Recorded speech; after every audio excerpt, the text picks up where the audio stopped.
بسم الله الرحمن الرحيم إن الحمد لله نحمده ونستعينه ونستغفره ونعوذ بالله من شرور أنفسنا ومن سيئات أعمالنا من يهده الله فلا مضل له ومن يضلل فلا هادي له وأشهد أن لا إله إلا الله وحده لا شريك له وأشهد أن نبينا محمدا عبد الله ورسوله صلى الله عليه وعلى آله وأصحابه وأتباعه بإحسان إلى يوم الدين أما بعد اللهم إني أسألك بأنك أنت الله لا إله إلا أنت المنان بديع السماوات والأرض يا ذا الجلال والإكرام يا حي يا قيوم أن تجعل أعمالنا خالصة لوجهك الكريم موافقة لسنة نبيك الأمين وأن تجعل مجلسنا هذا في موازين حسناتنا يوم القدوم عليك وأن تحشرنا في زمرة نبيك محمد صلى الله عليه وسلم اللهم علمنا ما ينفعنا وانفعنا بما علمتنا وزدنا علما أما بعد نواصل درسنا في قراءة هذه الرسالة الطيبة المباركة وكنا تكلمنا عن شروط الوضوء وواجبات الوضوء ونواقض الوضوء فمن يذكر لنا ما هي نواقض الوضوء من باب المراجعة من يذكر ما هي نواقض الوضوء من يذكر Dans le cours précédent on avait vu ensemble les conditions et les obligations et les annulatifs de l'ablution. Qui peut me rappeler quels sont les annulatifs des ablutions, s'il vous plaît? قلها نعيد معك. ما يخرج من السبيلين. ما يخرج من السبيلين. النوم الثقيل. ما سمعت ال. النوم الثقيل. النوم. المجنون. ال.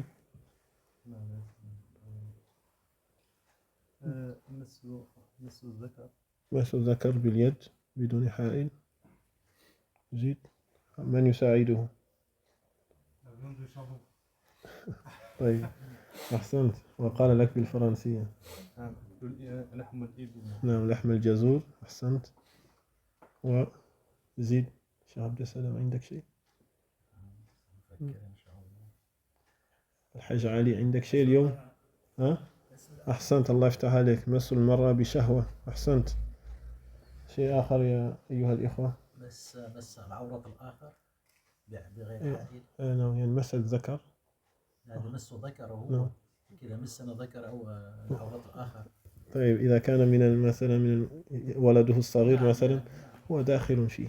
داخل فيه نعم. مس الذكر من ذكره أو ذكر غيره إذا كان أولاد أو كذا.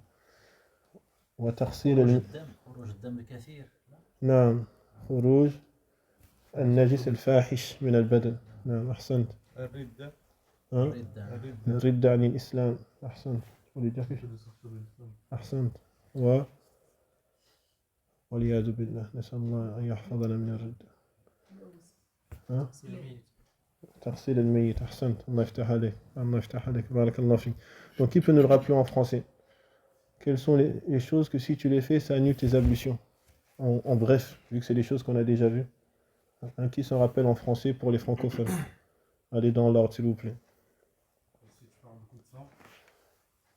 Si tu perds beaucoup de sang. En fait c'est pas forcément si tu perds beaucoup de sang parce que c'est plus général que ça. C'est tout ce qui va sortir du corps comme impureté en grande quantité. Ça peut être le sang, ça peut être le pus, ça peut être plein d'autres choses. Ouais. Ensuite, la viande de chameau. Manger de la viande de chameau. Toucher une femme avec désir. Qui peut l'aider? Tout ce qui peut sortir des parties intimes. Peu importe la matière, peu importe la quantité, peu importe le contenu. Tout ce qui sort des parties intimes annule les ablutions. Ensuite, il y a quelque chose d'autre en français. Le fait de dormir, le fait de perdre la raison. هم؟ L'avèrement. نعم. donc هذا يكون تقصيد يعني فقد العقل سواء بنوم باختياره أو بدون اختياره هذا يكون تقصيد سواء كان نوما أو إغماء أو ما أشبه ذلك أو فقد عقله نسأل الله العافية أحسن le fait de dormir non. Le fait de renier l'islam أحسنت est-ce qu'il y a quelque chose d'autre le fait de non. Non, déjà le fait de toucher ses parties intimes avec la paume de la main ça annule les ablutions non. Et le fait de toucher une femme avec désir ça aussi ça annule les ablutions ensuite est-ce qu'il y a autre chose et enfin le dernier le fait de laver un défunt non le fait de laver un défunt أحسنت طيب et on a dit فيما يتعلق بمس الفرج سواء كان دبرا أو قبلا سواء كان أمام أو خلف كل هذا من نواقض الوضوء. En ce qui concerne le fait de toucher ses parties intimes, on est tous d'accord que c'est les deux parties, que ce soit devant ou derrière, ça annule les ablutions. Non. ثم يستأنف المصنف رحمه الله شيخ الإسلام يقول الشرط الخامس إزالة النجاسة. الآن الشيخ رحمه الله بعدما فصل شروط الوضوء وواجبات الوضوء ونواقض الوضوء عاد إلى شروط الصلاة لأن هذا هو موضوع الكتاب عاد إلى موضوع الكتاب لكن كان الحاجة يعني تقتضي أنه يفصل فيما يتعلق بالطهارة لأن التقصير موجود والجهل موجود في هذه المسألة.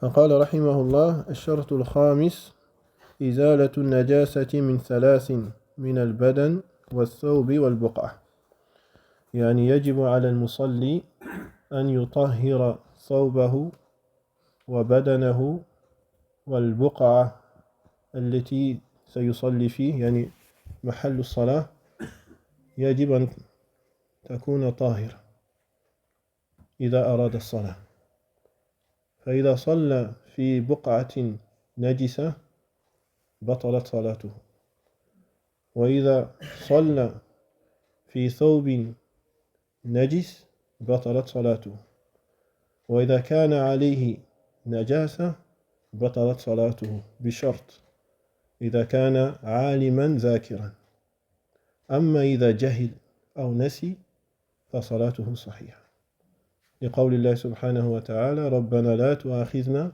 إن نسينا وأخطأنا قال قد فعلت طيب.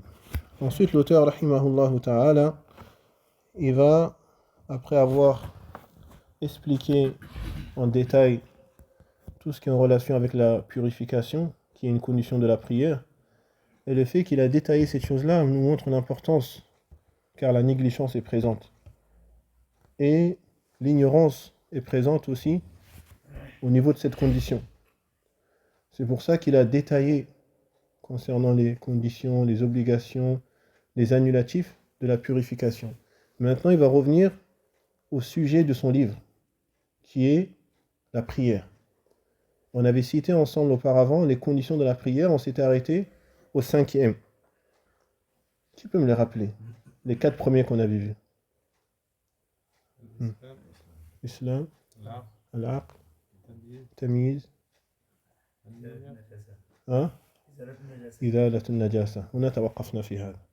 والشرط الخامس هو لا الشرط الرابع لا الشرط الرابع هو رفع الحدث يعني الطهارة هو الشرط الرابع أن الإنسان يتطهر قبل أن يصلي وإزالة النجاسة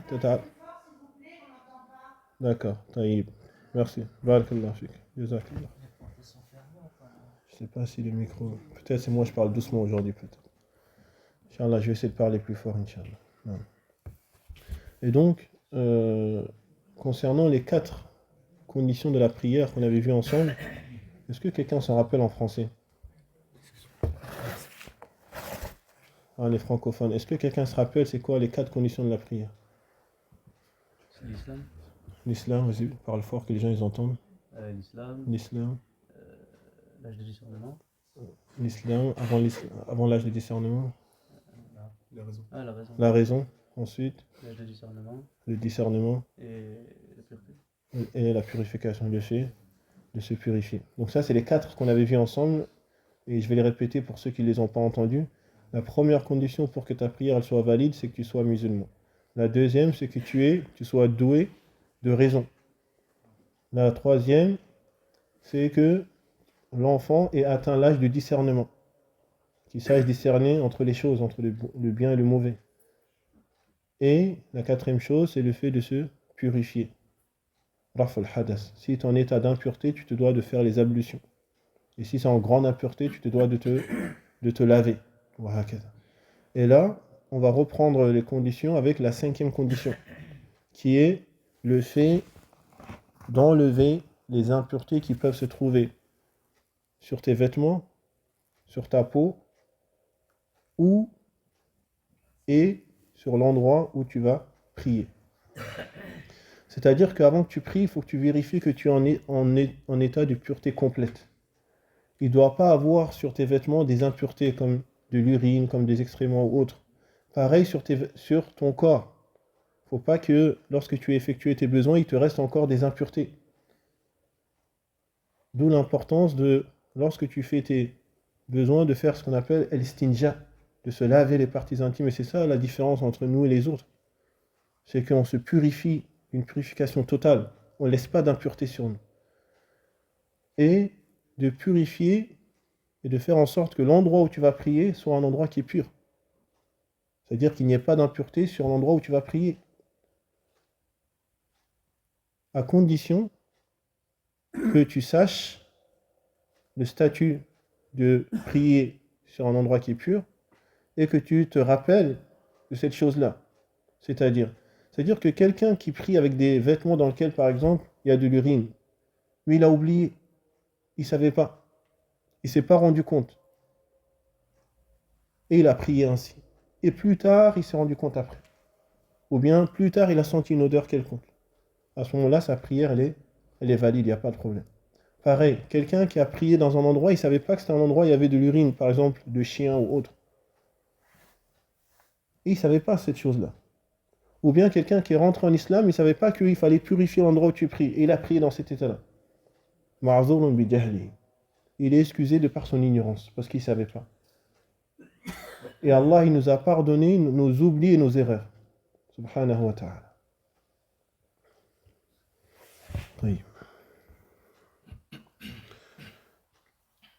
ثم قال المصنف رحمه الله: والدليل على إزالة النجاسة قوله تعالى: وثيابك فطهر. وثيابك فطهر، أي طهر ثيابك. طهر ثيابك من النجاسات. فهذا هو الدليل على وجوب إزالة النجاسة عن الملابس والبدن والبقعة، كما قاله المفسرون رحمهم الله. وهناك فائدة للعلامة ابن باز علينا وعليه رحمة الله. قال: فإن صلى الواحد في ثوب نجس أو في بدن نجس أو في بقعة نجسة لم تصح صلاته إذا كان ذاكرا عالما. أما إذا كان جاهلا أو ناسيا فصلاته صحيحة على الصحيح. وهذه الكلمة على الصحيح تشير على وجود الخلاف. تشير على وجود الخلاف بين الفقهاء. لكن الصحيح عنده رحمه الله على أنه إذا صلى ناسيا أو جاهلا وعليه نجاسة فصلاته صحيحة، لأنه صلى الله عليه وسلم صلى في نعليه وبها خبث، فلما أطلعه جبريل عليه السلام خلعهما ولم يعد صلاته صلى الله عليه وسلم. هذا الحديث المعروف. لما صلى النبي صلى الله عليه وسلم بأصحابه ثم جاءه جبريل عليه السلام فأخبره بأن تحت نعاله خبث، يعني نجاسة، فماذا فعل النبي صلى الله عليه وسلم؟ خلع النعال ووضعها على الجنب ثم أكمل صلاته صلى الله عليه وسلم. فخلع الصحابة أيضا. الصحابة رضي الله عنهم لما رأوا أن النبي صلى الله عليه وسلم خلع النعال فخلعوا النعال. سبحان الله، اتباع. ما سألوا لماذا وكيف وليش، خلعوا مباشرة. سمعنا وأطعنا، رأينا وأطعنا رضي الله تعالى عنهم. Et donc, l'imam Ibn Baz, alayna wa alayhi rahmatullah, il dit que celui qui prie dans un vêtement dans lequel il y a une impureté, ou bien sur lui il y avait une impureté, ou bien sur l'endroit où il a prié il y avait une impureté, alors sa prière elle est valide. Sa prière elle est valide. Si il ne savait pas, mais s'il savait et volontairement il a continué à prier, parce qu'il s'est dit voilà je peux pas me changer, je peux pas, quelqu'un par exemple qui est au travail.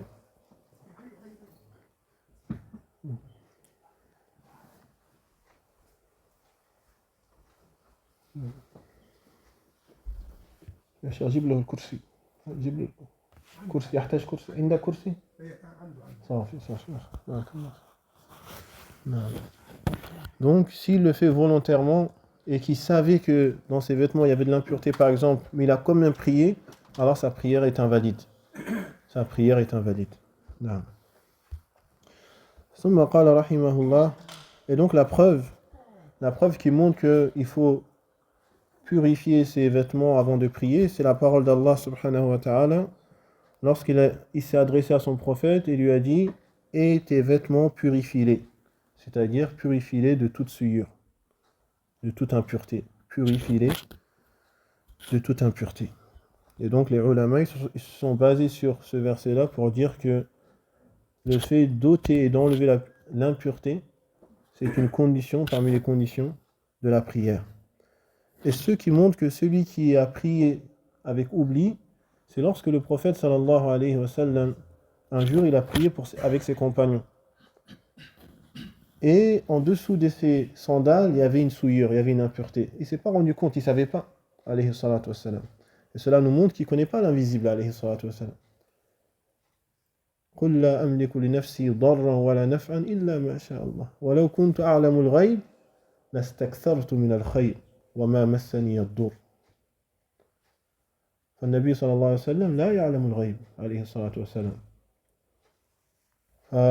فغيره من باب أولى. غيره من باب أولى.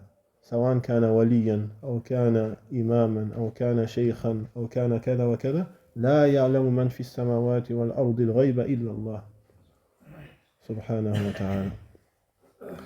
Et donc le prophète il ne savait pas. Et cela nous montre qu'il ne connaît pas l'invisible, sauf ce qu'Allah lui a enseigné, alayhi salatu wa salam.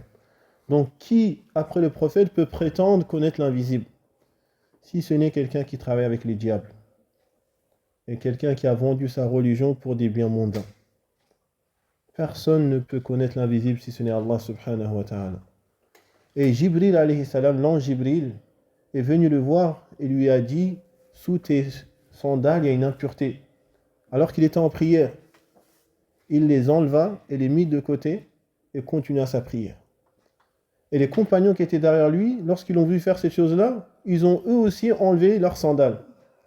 وفي هذه القصة دليل على مشروعية الصلاة بالنعال. بعض الناس يعني يستنكرون هذا الأمر، كيف يصلي بنعاله؟ اخلع نعالك. هذه سنة ثابتة عن النبي صلى الله عليه وسلم. صلى هو بنعاله فصلى الصحابة أيضا بنعالهم. فهذا الأمر مشروع إذا كان في غير مسجد مفروش، مثلا في الخارج أو مسجد فيه تراب أو ما أشبه ذلك، يجوز أن تصلي بنعالك، ما في حرج. Et on a dans cette histoire la preuve que c'est autorisé et c'est permis de prier avec ses chaussures. Et c'est pas quelque chose d'innové, c'est pas quelque chose qui rentre dans l'innovation. Car le prophète lui-même a prié avec ses chaussures. Et ses compagnons aussi ont prié avec leurs chaussures. Et donc lorsqu'ils ont vu que le prophète enleva ses sandales, eux aussi enlevèrent leurs sandales. Et à la fin de la prière, le prophète alayhi salatu wassalam, leur dit « Pourquoi avez-vous enlevé vos sandales ?» Ils ont dit « On t'a vu faire, on a fait la même chose. » C'est-à-dire que les sahaba, ils ne se posaient pas la question, les compagnons du messager d'Allah, ils ne se posaient pas la question pourquoi, comment, mais moi je pense que, mais d'après moi, non. Le prophète, il a fait, on fait. Et c'est ça la religion. Le prophète, il dit tout droit, on va tout droit. Il dit va à droite, on va à droite. Il dit fais ci, on le fait sans demander mais pourquoi, mais attends, laisse-moi réfléchir, mais ma raison me dit que. Tout ça, mets ça de côté. Mets ça de côté. Le prophète a dit accepte-le et obéis. C'est tout ce qui t'est demandé, serviteur d'Allah. طيب. ثم قال رحمه الله والشرط السادس ستر العورة قال أجمع أهل العلم على فساد صلاة من صلى عريانا وهو يقدر فستر العورة أيها الإخوة من شروط الصلاة وما هي العورة للرجل ما هي عورة الرجل أحسنت نخلي الشيخ علي يجيب تفضل يا شيخ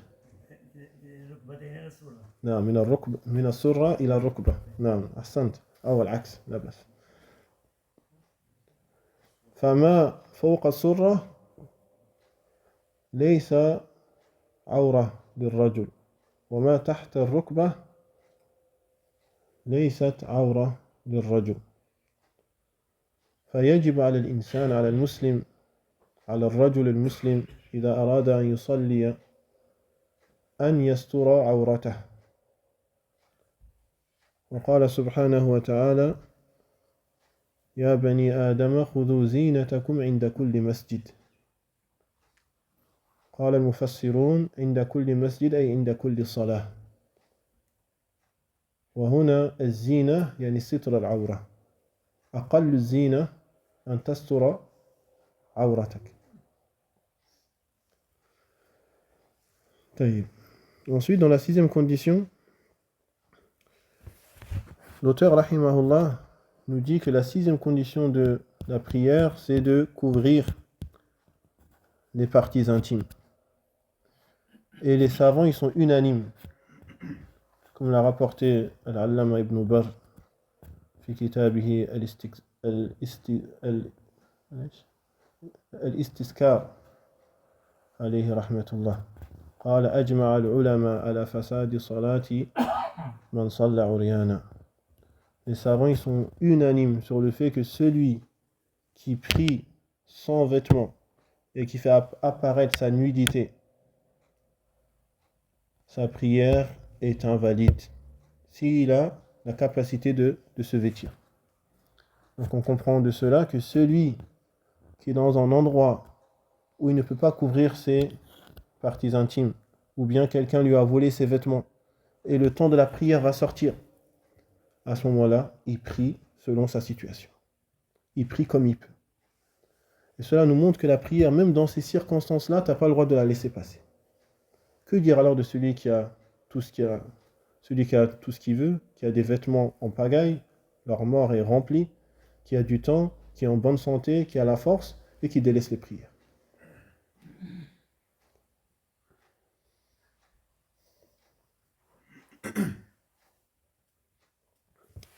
Donc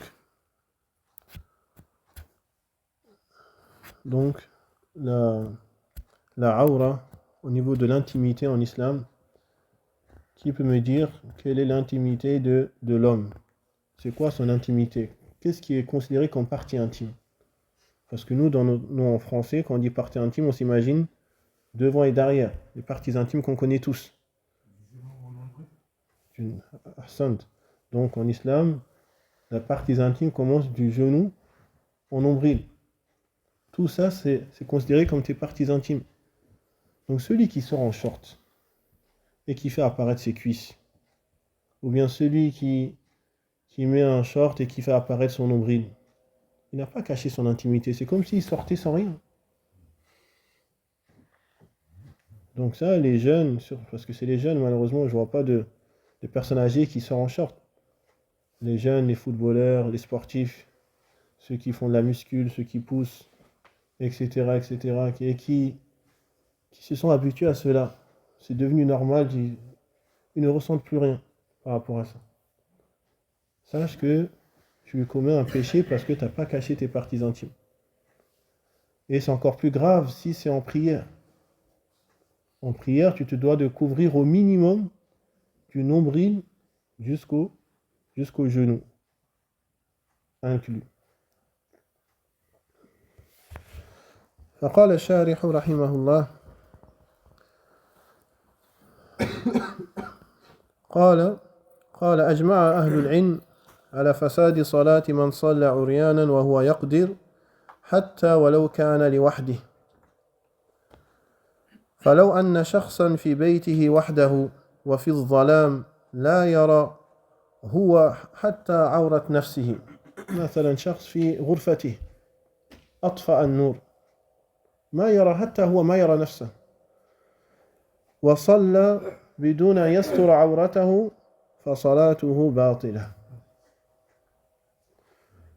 لأن ستر العورة لذات العبادة لا للخلق سواء كان الخلق يرونه أو لا يرونه ومن صلى وهو لم يستر عورته تبطل صلاته وهذا بالإجماع.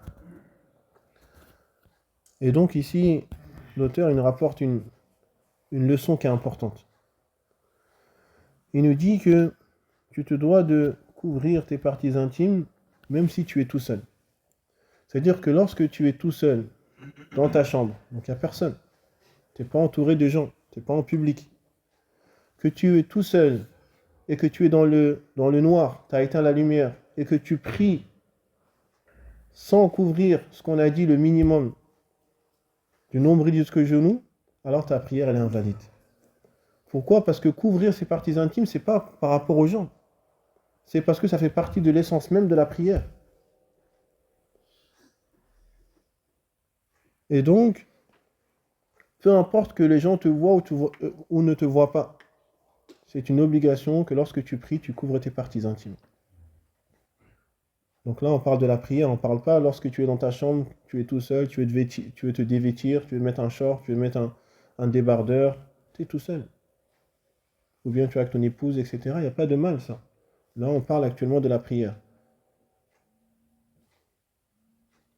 Taïb.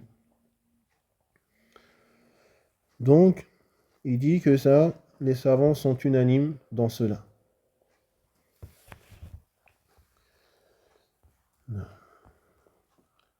قال يعني هنا فائدة أيضا أن يستحب أن نذكرها قال وعليكم السلام ورحمة الله قال ويكره أن يصلي الإنسان وليس على عاتقه منه شيء إذا كان عنده شيء يغطيه يعني كما قال النبي صلى الله عليه وسلم في الحديث لا يصلين أحدكم وليس على عاتقيه شيء فيكره للإنسان والعاتق ما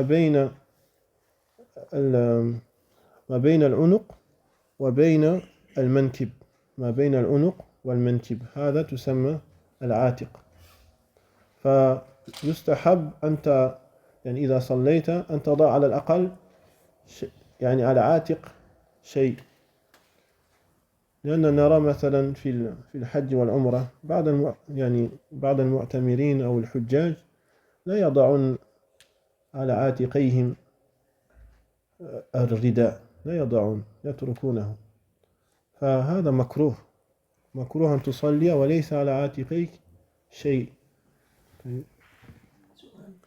عورة المرأة سنأتي إليه إن شاء الله سنأتي إليه دابا حتى ننتهي من الرجال ثم نذهب إلى النساء. Et donc ici aussi une chose qui est importante, c'est que c'est détestable que tu pries sans qu'il y ait quelque chose sur tes épaules. C'est-à-dire quelqu'un peut se dire, donc comme on a dit que l'intimité de l'homme c'est du nombril jusqu'au genou, donc voilà, je mets juste un pantalon et je mets rien au-dessus. C'est détestable de faire ça. Mais si tu venais à le faire, ta prière elle est quand même valide. ثم قال المصنف رحمه الله والحرة كلها عورة إلا وجهها في الصلاة. قال معنى هذه العبارة لأنها تشكل كثيرا على بعض الناس. يقول الحرة كلها عورة، يجب أن تستر أن تتستر دائما. المرأة يجب عليها أن تتستر في الصلاة وفي غير الصلاة بوجود الأجانب، يجب عليه أن تتستر. قال كلها عورة إلا وجهها في الصلاة، يعني يجوز لها أن تكشف وجهها في الصلاة. هذا دليل على أن في غير الصلاة لا تكشف وجهها، لا تكشف وجهها، وهذا هو القول الراجح من أقوال أهل العلم. يقول لأن بعض الناس يقولون المرأة كلها عورة إلا وجهها وكفيها، يظن أن الوجه والكفين ليس من العورة. نقول لا، المرأة كلها من أعلى رأسها إلى أطراف قدميها عورة إلا في الصلاة، فلو كشفت وجهها وكفيها تصح صلاتها لأنها ليست بعورة، وتكشف وجهها وكفيها إذا كانت في بيتها ليس عندها أحد من الرجال الأجانب، فإن كان عندها رجال أجانب فإنها تغطي وجهها وكفيها، طيب. L'auteur, il va passer maintenant au cas de la femme. Donc il a indiqué quelle était l'intimité de l'homme. Maintenant, il nous indique l'intimité de la femme. Car la femme aussi est concernée. Vu que elle aussi, il lui est obligé de prier et d'accomplir la prière. Il dit, tout son corps est considéré comme une intimité. Tout son corps est considéré comme une intimité, excepté son visage lorsqu'elle fait la prière. Donc on comprend de cette expression-là que la femme a le droit de découvrir son visage lors de la prière. Ce qui signifie que lorsque ce n'est pas lors de la prière, elle ne découvre pas son visage. Elle se doit de se couvrir entièrement. Il dit que la femme, elle se doit de se couvrir tout le temps, de la tête jusqu'au doigt de ses pieds. Et durant la prière, alors elle peut découvrir son visage et ses mains, les mains. Dans la prière, c'est autorisé, à condition qu'il n'y ait pas d'homme étranger. À condition qu'il n'y ait pas d'homme étranger autour d'elle. Si c'est le cas, alors elle se doit de couvrir tout son corps. Elle se doit de couvrir tout son corps. Car tout son corps est considéré comme un partie intime.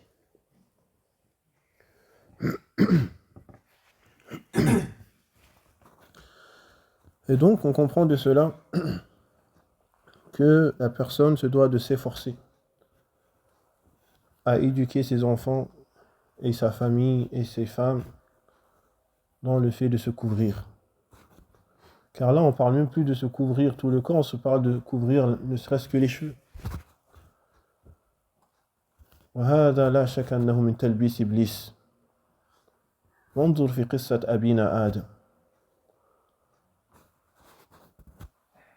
لما زينه الشيطان وقال له إني لك من الناصحين فأكل من الشجرة، ماذا كانت النتيجة؟ فبدت لهما سوآتهما وطفقا يخصفان عليهما من ورق الجنة. فالشيطان يريد من الإنسان أن يكشف عن عورته، ونحن نرى كل سنة ينقص العورة. بالله عليكم، قبل 30 سنة كانت النساء بهذا الحالة نحن فيه اليوم. فالشيطان حريص على إظهار العورة سواء كان للرجال والنساء وهذا كان هدفه مع أبينا وأمنا آدم وحواء فعلينا أن نتقي الله جل في علاه وكلنا مسؤول والرجل راع في بيته ومسؤول عن رعيته سيسأل يوم القيامة وقفوهم إنهم مسؤولون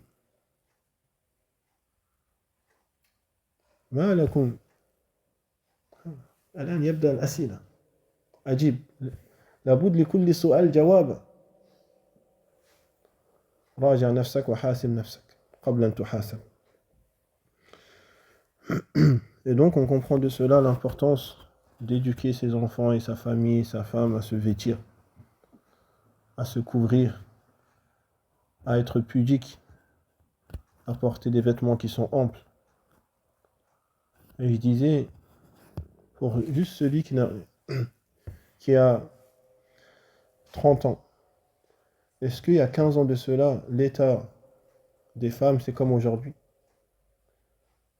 Et tu vois que chaque année, la nudité, elle diminue. Avant, c'était des pantalons. Ensuite, c'est devenu des jupes. Ensuite, c'est devenu des leggings. Ensuite, c'est devenu ici. Ensuite, c'est devenu des petits pantacourts. Et à la fin, il n'y aura plus rien. Viendra un jour où la personne va sortir comme ça. Il n'y a aucun doute sur ça. Car si tu regardes l'histoire de notre père Adam alayhi salam, lorsque le diable lui a insufflé de manger de l'arbre, qu'est-ce qui s'est passé? Lorsqu'il a mangé de l'arbre, alors sa nudité apparut. Donc on comprend de cela que parmi les objectifs du diable, c'est de faire apparaître ta nudité. Car plus tu fais apparaître ces choses-là, et plus il a un accès vers toi. Et plus il peut t'insuffler des mauvaises choses et te détourner du droit chemin. Et réellement, c'est ce qui se passe. Il y a quelques années, on ne serait jamais imaginé qu'une personne elle peut sortir avec un petit pantalon tout rikiki comme ça. Ou bien avec des vêtements tellement serrés que c'est comme s'il n'y avait rien. Personne ne serait imaginé cette chose-là, il y a quelques années. Et bien aujourd'hui, c'est devenu normal. Et viendra un temps où ne rien porter aussi deviendra normal, sans aucun problème. Et personne ne pourra le blâmer. Et donc là, on ne parle même pas de se couvrir tout le corps et de se couvrir le visage intégralement. On parle juste de ne serait-ce que porter le voile. Combien de femmes musulmanes ne portent pas le voile? Et c'est la tentation qui est présente. Combien de personnes ont cédé à la tentation à cause de cela? Il regarde devant lui, il voit que des tentations. Il regarde derrière lui, il voit que des tentations. Il regarde à gauche, à droite, c'est la même chose. Il dit, où est-ce que je peux poser mon regard sans prendre de péché? Donc chacun a une part de responsabilité ici. Si tu as des enfants, si tu as une femme, si tu as ta famille, tu te dois de les conseiller.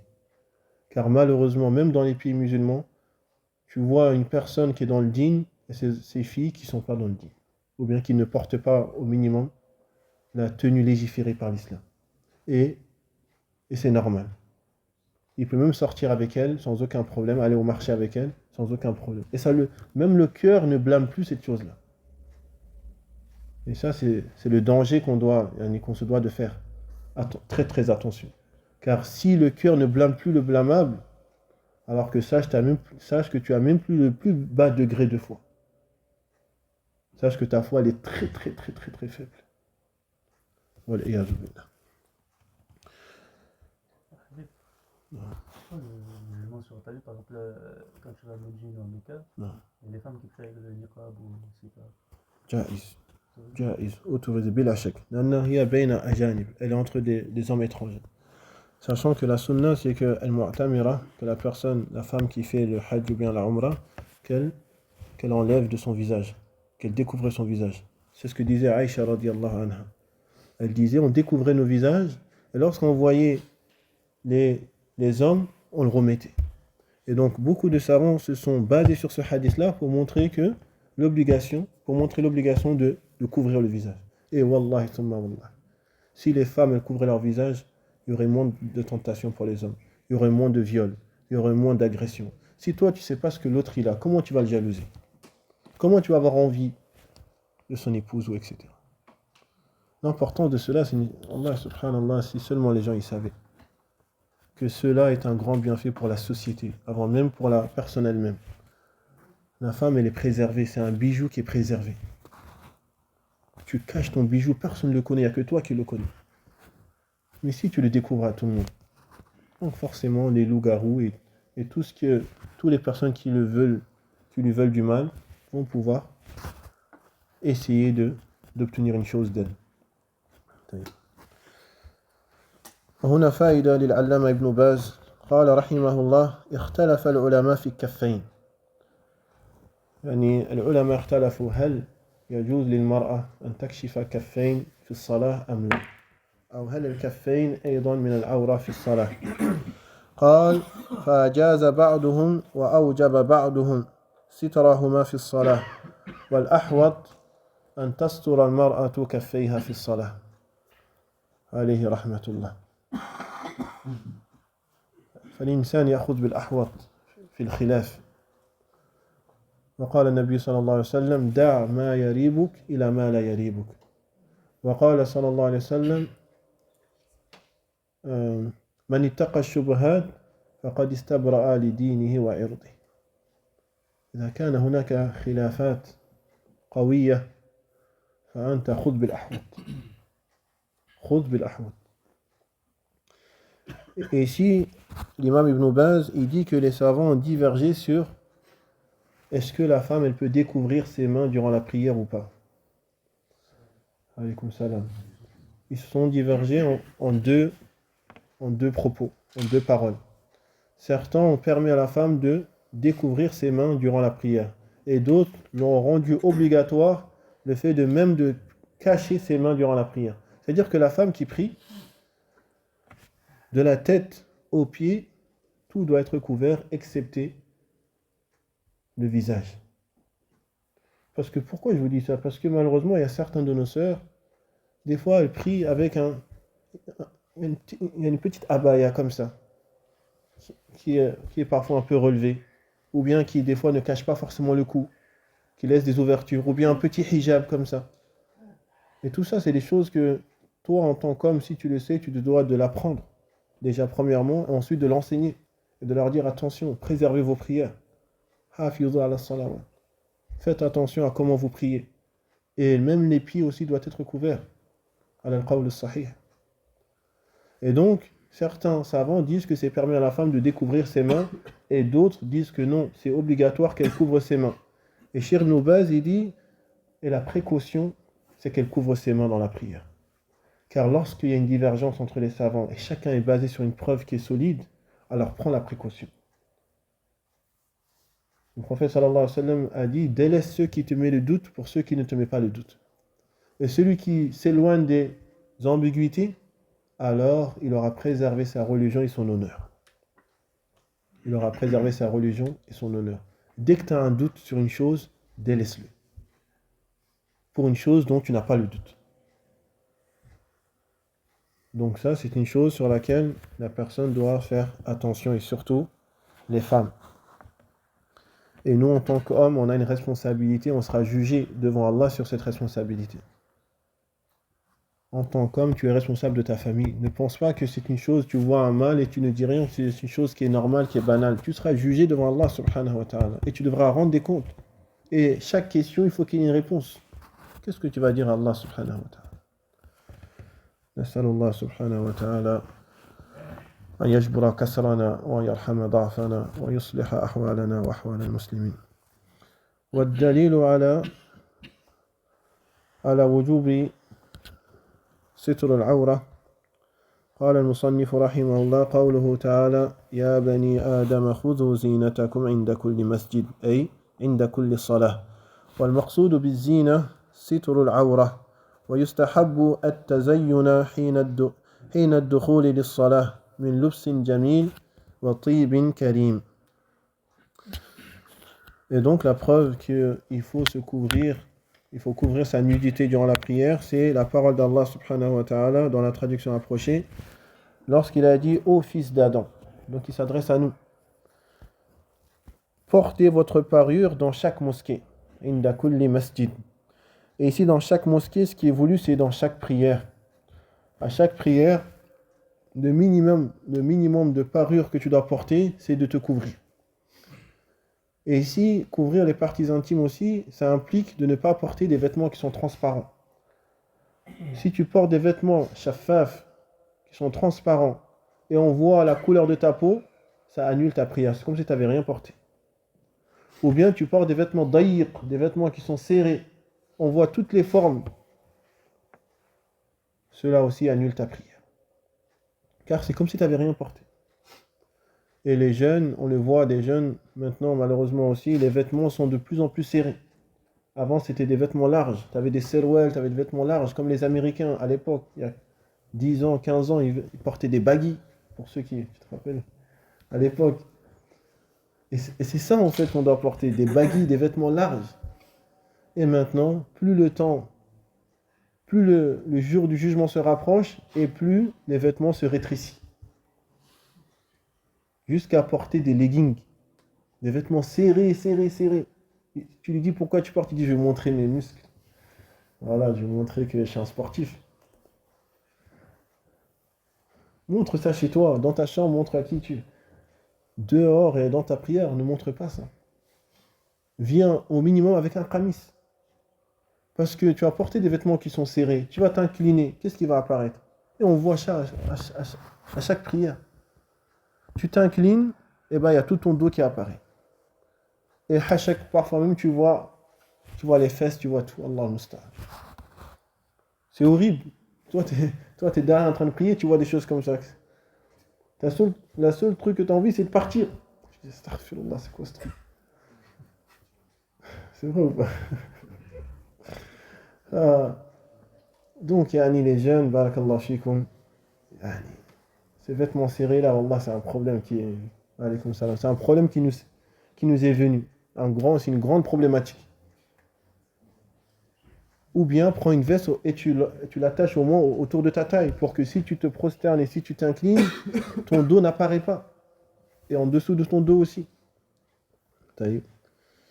Et il est recommandé qu'à chaque prière que tu t'embellis. À chaque prière, il t'est recommandé de porter tes plus beaux vêtements. De te parfumer avec tes meilleurs parfums. À chaque prière. Pourquoi? Pourquoi ya shabab? Allez, là je vais interroger au hasard. Mohamed. C'était sur toi. Pourquoi il est recommandé de porter ses plus beaux vêtements et se parfumer des plus beaux parfums? Les gens se présentent devant Allah. Ahsant, déjà. Donc il y a une autre réponse.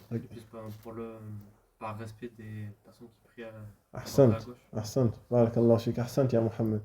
Donc, la prière, c'est le rendez-vous avec Allah. C'est le rendez-vous avec Rabbil Alamin. Est-ce que quand tu vas dans un entretien, tu vas en short? Ou bien tu vas en tenue de sport? Pourquoi les gens, quand ils vont en entretien, ils mettent cravate, chemise, repassée, taillée? Ils disent, je dois être de la meilleure des manières. Pourquoi? Parce que c'est un entretien qui va, si je suis accepté, ça va impliquer d'avoir un travail, etc., etc. Mais là, tu as rendez-vous avec Allah. Celui qui t'a dit, Wallahu khayrul raziqin. Allah, il t'a dit, c'est le meilleur des pourvoyeurs. C'est celui qui donne sans limite. Et tu viens comme si tu étais à la maison. Ou bien tu viens sans te parfumer. Des fois, wallah, tu pries à côté de certaines personnes, tu as envie que la prière se termine le plus rapidement possible. Tu fais des fois des efforts pour ne pas respirer. Et ça arrive malheureusement. Wallah, هذا تقصير شديد. بعض الناس لا يتطيبون ولا يستعملون الطيب ولا يستعملون العطر تأتي يصلي بجنبك تريد أن تغير مكان، تريد أن تذهب بعيد عنه، تفر منه كفرارك للأسد. هذا خلل يا عباد الله. Ça, c'est un grand manquement. Quand tu sors, quand tu vas voir tes amis, tu te parfumes, mais quand tu vas à la mosquée, tu viens comme si c'était quelque chose, qu'on fasse attention à cela. Qu'on regarde notre état avant de prier, on se présente à Allah subhanahu wa ta'ala. طيب كم باقي للأصل يا شيخ حسن؟ لا للعصر كم باقي للعشاء 8 طيب الحمد لله ثم قال رحمه الله والشرط السابع دخول الوقت قال والدليل من السنة حديث جبريل عليه السلام الذي رواه أبو داود من حديث عبد الله بن عباس رضي الله عنهما قال أن جبريل عليه السلام أما النبي صلى الله عليه وسلم في أول الوقت وفي آخره ثم قال له يا محمد الصلاة بين هذين الوقتين. طيب الآن انتقل المصنف رحمه الله إلى الشرط السابع دخول الوقت، وهذا بمعنى أنه لا يجوز أن تصلي قبل الوقت، لا يجوز أن تكبر تكبيرة الإحرام والوقت لم يدخل، فمن صلى قبل الوقت فصلاته باطلة، فصلاته باطلة. طيب وجبريل عليه السلام يعني أما النبي صلى الله عليه وسلم، وتخيل هذا الموقف، جبريل عليه السلام يعني أشرف الملائكة يؤم أشرف الأنبياء والمرسلين، مكان عظيم جدا، وهذا دليل على مكانة الصلاة، فأمه مرتين في أول وقت الصلاة وفي آخر وقت الصلاة حتى يبين له المواقيت، ثم قال له الصلاة بين هذين الوقتين، وهذا دليل من السنة على شرط دخول الصلاة. Et donc l'auteur rahimahullah il passe à la 7e condition qui est l'entrée du temps. Et cela nous montre que tu ne peux pas prier avant que le temps soit entré. Sauf pour celui qui est en voyage et celui qui est malade. Il peut regrouper. Par exemple, celui qui est en voyage, il peut regrouper le Zohr et l'Asr. Il prie au moment du Zohr, il prie le Zohr et ensuite il prie l'Asr alors que le temps du Asr n'est pas encore entré. Mais ça, c'est permis. Ou quelqu'un qui est malade, il lui est permis aussi, comme le voyageur, de regrouper les prières. Quelqu'un qui n'est pas en bonne santé, il ne se sent pas bien, il lui est permis aussi de regrouper.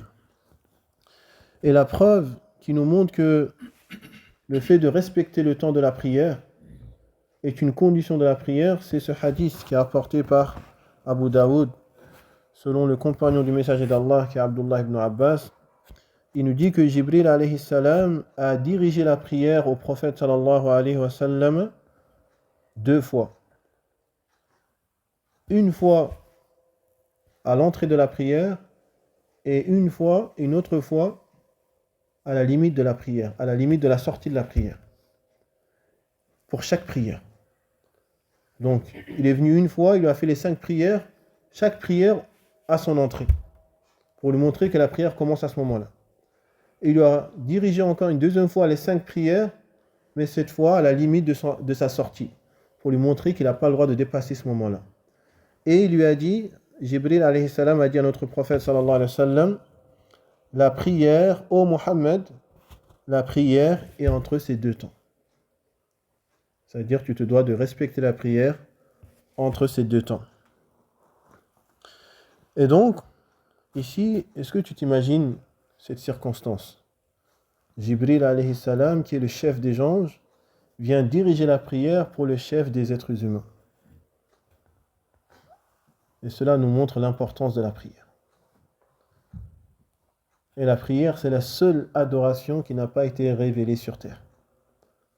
Allah, Jalla Jalaluh, wa taqaddat asma'uh, il a révélé la prière, où ça? Les francophones.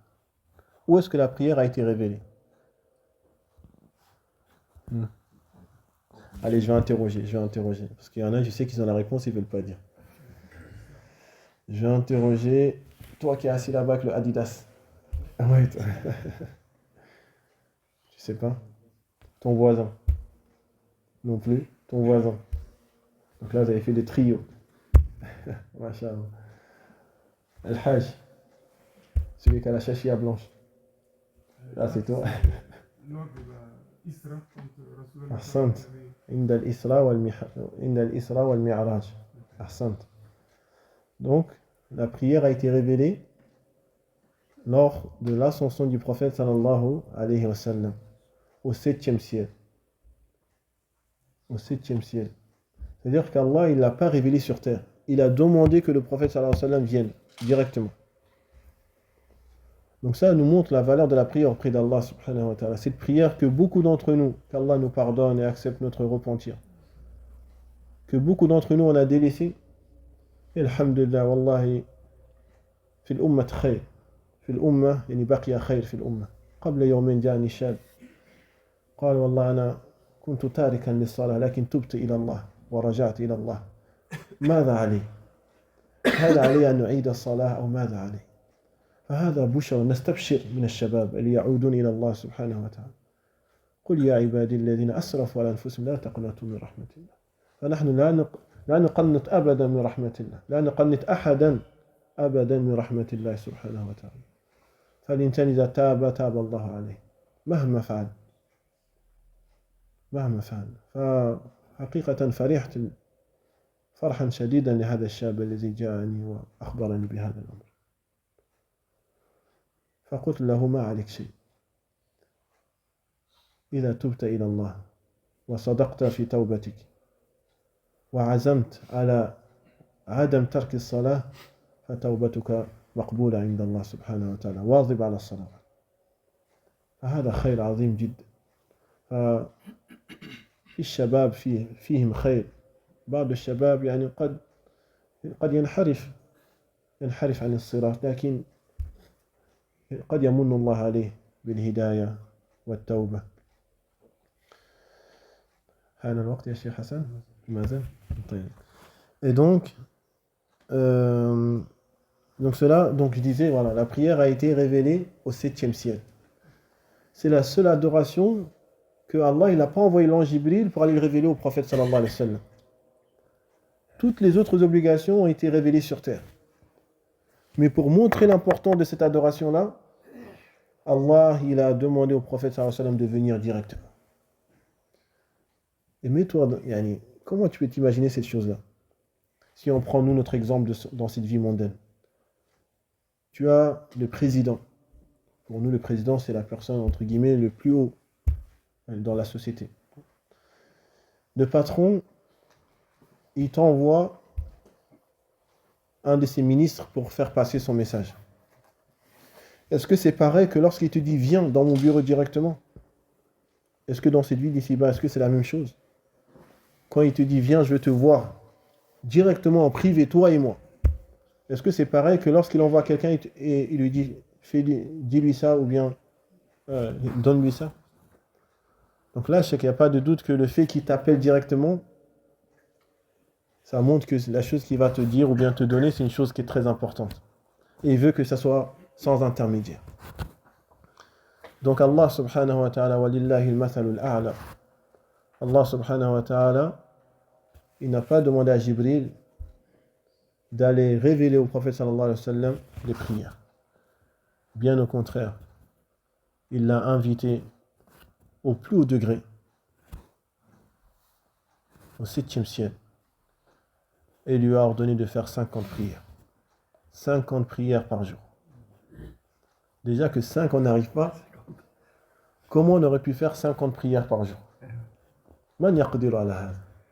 Man yaqdiru an yusalliya 50 salatan في اليوم والليلة؟ لا أحد. 5 صلوات ثقيلة 5 صلوات. تفضل يا شيخ حسن أذن. ماذا؟ من أذن هذا؟ أنت يجير. Donc déjà que 5 prières, il y en a, ils n'arrivent pas à les tenir. Que dire alors si ça aurait été 50 prières? Mais Allah ne faillit pas à sa promesse. Il a diminué à 5 prières, mais la récompense, elle est de 50 prières. Tu fais 5 prières, tu es récompensé comme si tu avais fait 50 prières. Wallahu la yukhlifu wa'dah subhanahu wa ta'ala. Donc comment la personne, elle peut arriver à un point jusqu'à délaisser l'une des plus grandes obligations de l'islam? La ilaha illallah. هل يا شيخ والباقي؟ أنا ما أرى الوقت الآن. خلاص طيب. يعني شيخ حسن إذا حان الوقت أذن بارك الله فيك. أنا ما أعرف. نعم. فقال نعم قال وقال الله عز وجل إن الصلاة كانت على المؤمنين كتابا موقوتا أي أن هذه الصلاة هي في أوقات مفروضة لا يجوز لأحد أن يصلي قبل هذا الوقت ولا أن يؤخر الصلاة إلى ينتهي هذا الوقت. تفضل.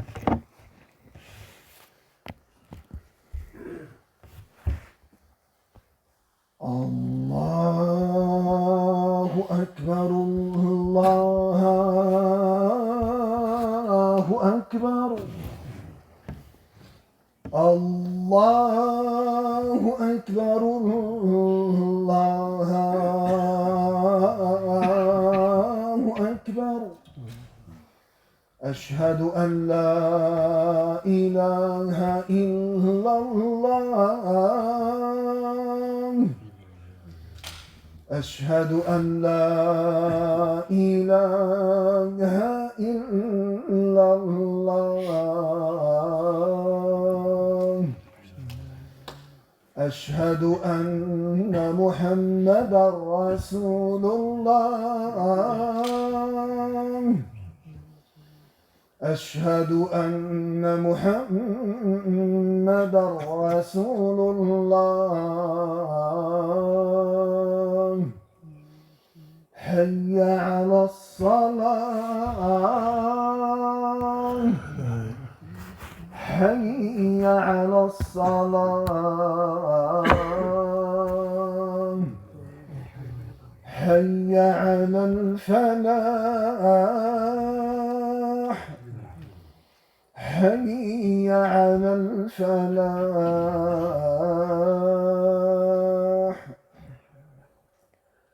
الله أكبر الله أكبر لا إله إلا الله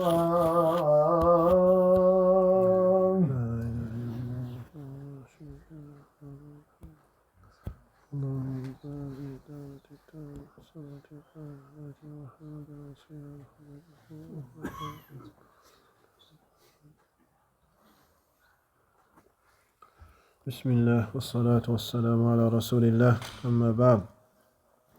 Et Allah subhanahu wa ta'ala a dit dans le Coran, et certes la prière est pour le croyant une prescription, une obligation à des temps bien déterminés. Et ça c'est Allah qui nous le dit. Il dit que par contre c'est pour le croyant, c'est pour celui qui a la foi, pour celui qui craint Allah subhanahu wa ta'ala. Il va effectuer sa prière dans les temps qu'Allah lui a déterminés, pas selon ce qu'il veut lui. La prière, elle est à des temps bien déterminés. Ce qui nous montre que tu ne peux pas l'effectuer avant ce temps-là et tu n'as pas le droit de la retarder jusqu'à que ce temps-là finisse.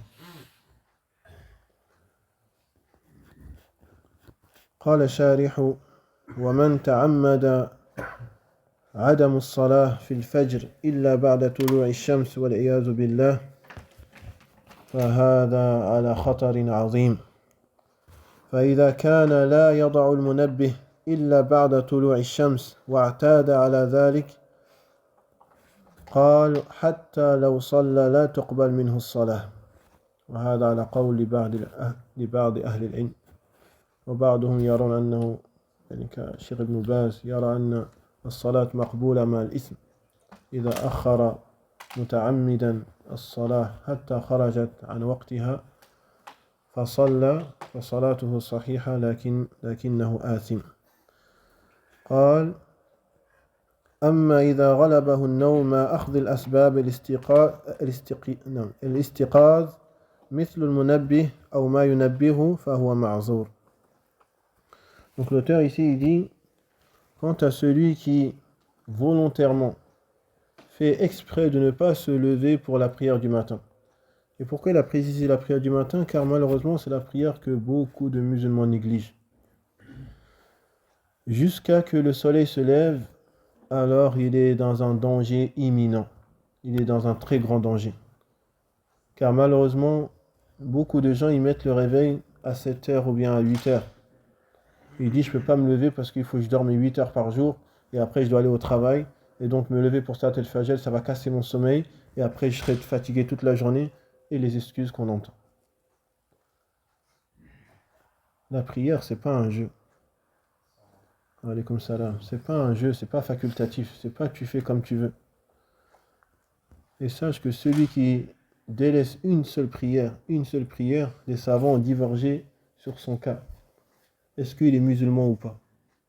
Les savants ils divergent, est-ce que tu es encore musulman ou bien est-ce que tu es sorti? Donc ça veut dire que ça montre que c'est quelque chose de grave. C'est pas quelque chose à prendre à la légère. Surtout la prière du matin. Et surtout avec les horaires d'été.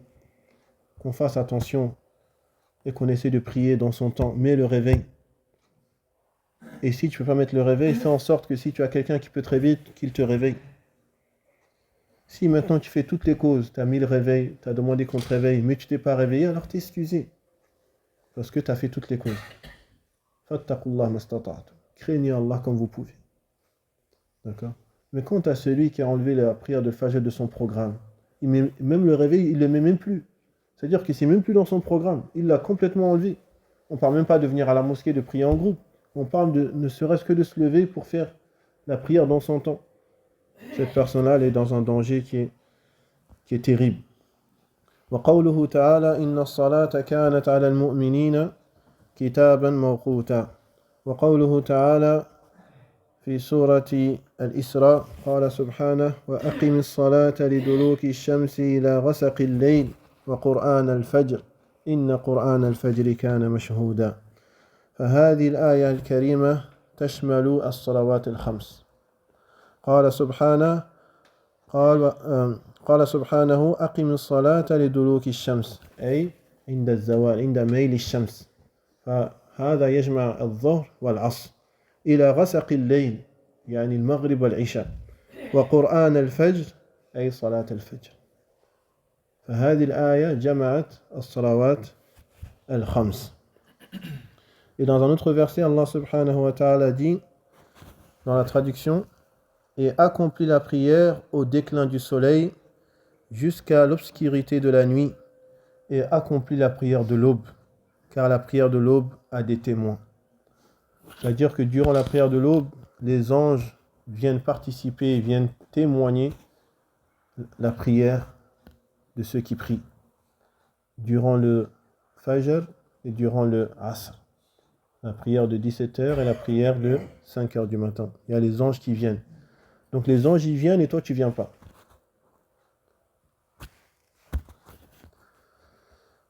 Cheikh Ibn Baz dit rahimahullah فإن صلى قبل الوقت لم تصح صلاته وهذا يحصل كثيرا بعض الناس مثلا يعني عليه أن يركب الطائرة والطائرة تغادر مثلا قبل دخول الوقت ب10 دقائق مثلا يقول سأصلي لأن بعد ذلك لا أستطيع أن أصلي فهذا خطأ هذا حتى لو صلى فصلاته لا تصح لأنه لم يتخذ هذا الشرط اللي هو دخول الوقت فإذا كنت مسافرا وعليك طائرة والطائرة ستغادر قبل وقت الصلاة قبل وقت دخول الصلاة عندك اختياران يا إما تصلي إذا وصلت تجمع إذا كان مثلا الظهر تجمع الظهر والعصر أو إما إذا كان تخاف من خروج الوقت وأنت في الطائرة فصلي في الطائرة فاتقوا الله ما استطعت لكن لا تصلي قبل الوقت هذا لا يجوز. Et donc